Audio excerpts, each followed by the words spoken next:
c'était l'atelier de présentation orale, parce que je suis quelqu'un d'assez stressé. Là on peut encore le voir, je suis un peu stressé. Et à la première éliminatoire, j'ai vraiment foiré quoi. Donc mes jambes, elles allaient comme ça, enfin je sais pas si tu peux filmer mes jambes, mais vraiment ça allait comme ça.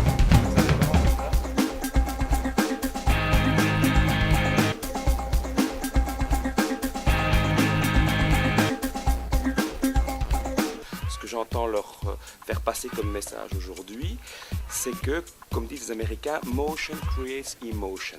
À savoir, si je modifie ma physiologie, mes postures, mon comportement, je peux accéder à d'autres types d'émotions.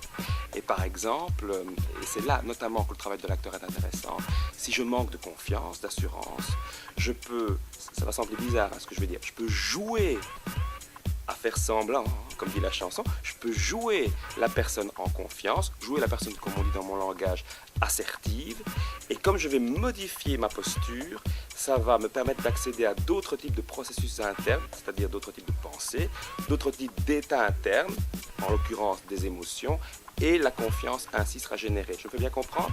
Donc avant d'être en confiance, je joue la confiance pour aller chercher la confiance. Motion creates emotion.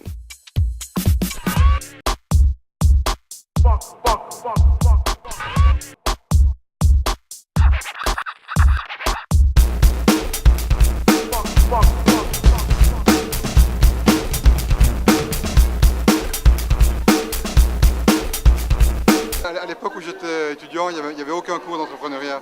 C'était pas encore dans la liste des cours obligatoires. J'ai créé une entreprise et puis j'en ai rejoint une autre. Donc j'étais entrepreneur pendant pas mal d'années. Ouais.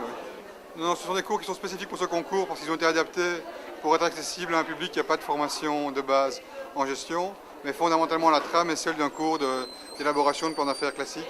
Et les différents ateliers correspondent aux différentes étapes d'élaboration du plan d'affaires. Quoi comme équipe? Magique. Magique.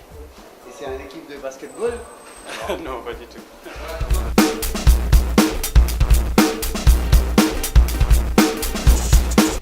Je ne voudrais pas y mettre trop de sérieux, si vous permettez. Je viens de dire à la session qu'il faut que les gens s'amusent aussi dans ce projet. Donc il ne faut pas y mettre trop de termes, trop de jargon. Déjà, le terme business plan m'embarrasse un petit peu.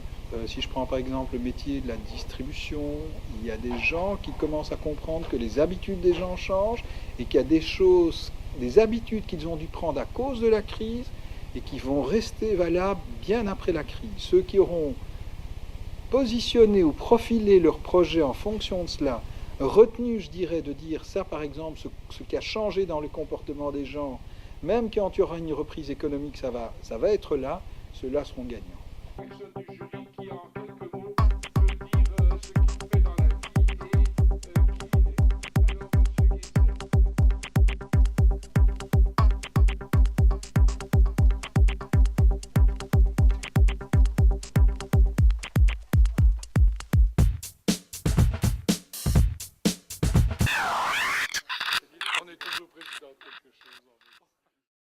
Nous voyons depuis quelques années que très souvent les idées qu'ils ont ici, dans les bonnes idées qu'il y a eu, sont concrétisées pour certaines 2 ans ou 3 ans après. Ce qu'on fait dans la Start Academy, c'est convaincre tous ces étudiants dynamiques qui ont plein d'idées, qui ne doivent pas devenir des bons professionnels pour aller dans une grosse boîte avec une BMO de fonction, une assurance groupe, une assurance hospitalisation et des tickets de repas, mais qui doivent essayer de pouvoir aller au-delà de leurs rêves en créant une entreprise, en passant à l'acte.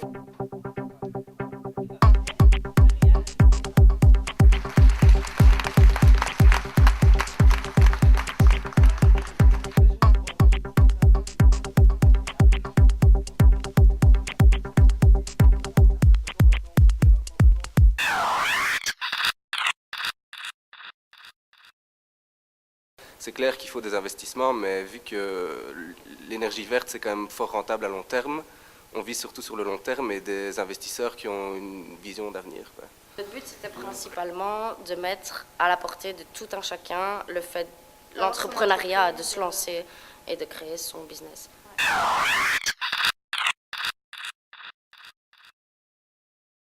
On avait plusieurs idées, mais on s'est dit, étant donné qu'on est quand même dans une période assez écologique, etc., autant trouver un produit qui parle bien là-dessus, et on trouvait que c'était une bonne idée, on était tous intéressés par ce produit. Lancer un nouveau projet, c'est difficile et ça comporte des risques, mais là, on avait une bonne occasion justement déjà d'avoir des professionnels pour juger de la valeur de notre projet.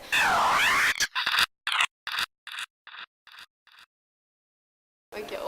Si jamais c'est trop foireux, on peut recommencer. Donc ce que nous cherchons plutôt dans la Start Academy, c'est un challenge personnel. Donc oui, il y a de la compétition, mais notre but n'est pas non plus de se mesurer à d'autres, vu que chaque projet est vraiment différent. Je pense que c'est vraiment voir si pour le futur notre projet est viable ou pas, et je pense que c'est ça que la Start Academy peut nous apporter. Flexible, green robot.